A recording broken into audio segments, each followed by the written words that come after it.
Okay, so let's jump right into this really cool thought experiment. Imagine if the entire internet, you know, all of its knowledge, all of its connectivity, everything, could have a baby. What would that next generation of our digital world actually be? What would it look like? And that brings us to the central question we're going to explore. What if the very screens we stare at all day were fundamentally rebuilt? What if their purpose wasn't just to keep us scrolling, but to actually help us do things? And this slide, wow, it just lays out the whole shift so clearly. Right now, we are deep in the attention economy. Success is all about clicks, views, how long they can keep you glued to the screen. But the proposed alternative? A solution economy. Here, the number one metric isn't how long you stayed, but whether you actually solved the problem you came to solve. So, to really get why we might need something like a solution economy, we first have to put a name to the problem. We need to diagnose the issues with the system we're all living in right now. This quote really just nails it, doesn't it? Our problem isn't that we can't find information. Come on, we're drowning in it. The real issue is that we have this vast ocean of data, but absolutely no map, no tools to turn all that knowing into doing, into coordinated, meaningful action. And here, you can see the personal price we're all paying. Our attention is just shattered into a million little pieces. We've got decision fatigue from endless choices, we're overloaded with information, and then there's the heavy psychological weight of doom scrolling through one global crisis after another. We feel the pain of the whole world, but we're almost never shown a clear way to actually help. Okay, so now that we've kind of diagnosed the disease, let's talk about the cure. Let's explore the vision for the solution, which is really a whole new philosophy for how we live our digital lives. So this is the crucial point right here. In a solution economy, the system would actually see it as a failure if you spent hours on it and got nothing done.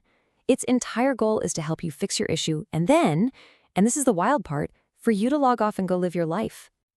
The whole way you'd interact with it would be different. We're all used to a search bar, right? You type in a topic, you get a list of links. Well, imagine instead you had an action bar. You don't just type in a keyword, you state a problem, an intention. And the system's entire job is to generate a concrete plan for you. All right, this all sounds pretty abstract, so let's make it real. How would this thing actually work for you on a personal, day-to-day level? Okay, so check out this journey. You tell the action bar, I want to get fit, but I have zero motivation. Instead of showing you a bunch of fitness influencers that might just make you feel worse, the system curates a real, science-backed plan that fits you. Then, and this part is brilliant, it connects you with a small micropod, maybe 5 other people who are on the exact same page as you. It's not about envy, it's about mutual support. And the whole experience is designed to be a loop that you actually complete. You hit your goal, and you're done. So that's the micro level, for you as an individual. But what about the macro? How could a system like this possibly tackle the huge, messy problems we see on the news every single day? Instead of a chaotic, anxiety-spiking newsfeed, you'd get a real-time situation room, a 3D map that shows you exactly what's happening. No hype. If you live there, you get safe escape routes. If you're far away and you want to help, you don't just donate into a void. You can fund a specific water delivery truck and actually track its progress. And maybe the most important part, it creates a space, a hive mind, where verified experts can work together on long-term prevention, and the best ideas get boosted based on peer review, not on outrage clicks. Now, for any of this to actually work, you can't just build a new app on top of the old internet. The underlying architecture, the very rules of our digital world, would have to be completely rewritten. And this table just lays out that new foundation so well. Let's walk through it.